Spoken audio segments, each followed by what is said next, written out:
Live from downtown Detroit, Local 4 News at 11 starts now. It appears a trial will not be necessary in the case of the defendant in the Oxford High School shooting. Tonight, reaction is pouring in as word spreads that Ethan Crumbley intends to plead guilty at his next hearing. Attorneys for Crumbley, who was 15 years old at the time of the shooting, had previously indicated that they would pursue an insanity defense. That no longer appears to be the case. Crumbley is due in court on Monday, and that is when he is expected to plead guilty to 24 charges, including multiple counts of murder and, notably, terrorism, which is a charge no school shooter has ever faced. Crumbley is charged as an adult. He's been kept in the Oakland County Jail rather than a juvenile facility. Our Mara McDonald is live at the Oakland County Courthouse tonight. And Mara, for someone who sought the spotlight and was seemingly enjoying this attention, the decision not to go to trial is a pretty interesting one. It is, Kimberly, and legal experts say that the shooter in this case has good attorneys who have no doubt explained to him what his long-term prospects are here, and that the reality of the situation is if he doesn't plea or doesn't avoid a trial, he essentially gives up any chance of leniency. And, you know, you and Devin discussed an insanity plea in the beginning, which was, you know, the theory that was going to happen here. Legal experts also say that was going to be an uphill battle that was never going to be able to be climbed here. Take a look. The Oakland County Prosecutor's Office making it clear tonight that the expectation is the Oxford High School shooter will plead guilty to all 24 charges on Monday, and that no deals have been offered and there are no agreements regarding sentencing. I think for the families and the community at large to not have to go through the trials and tribulations of an actual trial, to go through the production and viewing of the evidence and all the kinds of things that come with that, and the trauma that would come with that.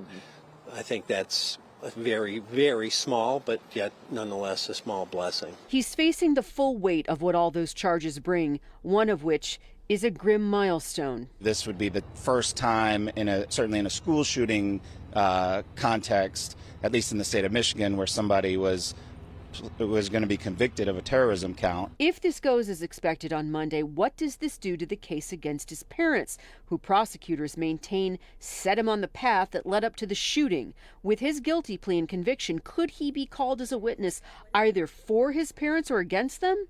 Maybe.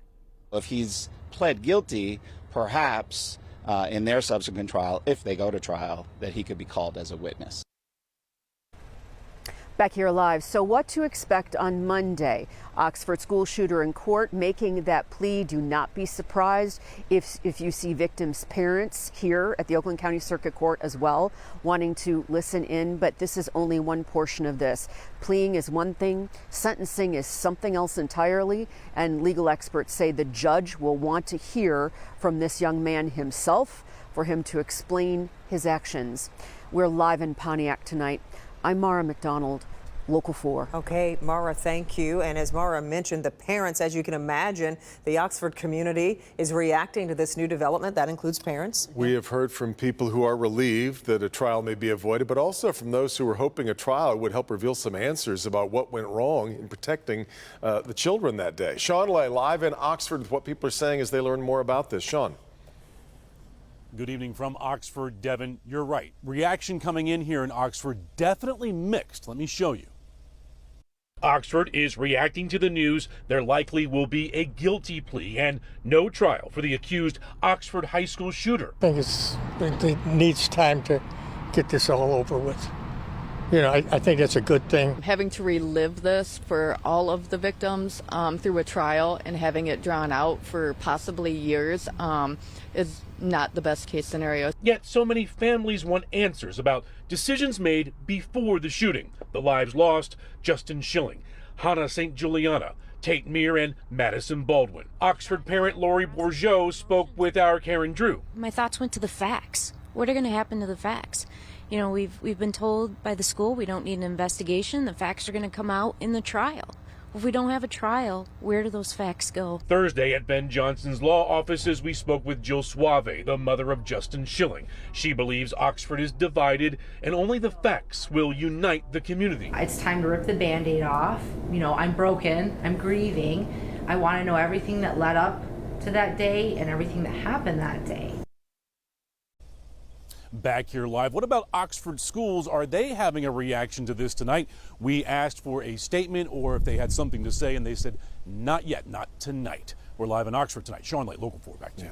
All right, Sean, you can stay on top of all these new developments in the Oxford case at clickondetroit.com. Follow along live for Monday's hearing, which we will carry on Local 4 Plus. Some big news here at 11. President Biden's plan to forgive billions of dollars in federal student loans is on hold. An appeals court deciding this evening to issue an administrative stay while it considers a motion from 6 Republican-led states that are seeking to block the program. 22 million borrowers have already applied to have their debt wiped out, which was not expected to begin until November. Payments on federal student loans have been paused due to the pandemic, but are due to restart January 1st. The January 6th committee has issued its subpoena to former President Trump. Committee voted unanimously last week to subpoena him. Today they made it official. It calls for the former president to testify on November 14th. Panel also asking for a series of documents, including personal communications between President Trump and members of Congress, as well as with extremist groups. There's been no response yet from President Trump or his legal team.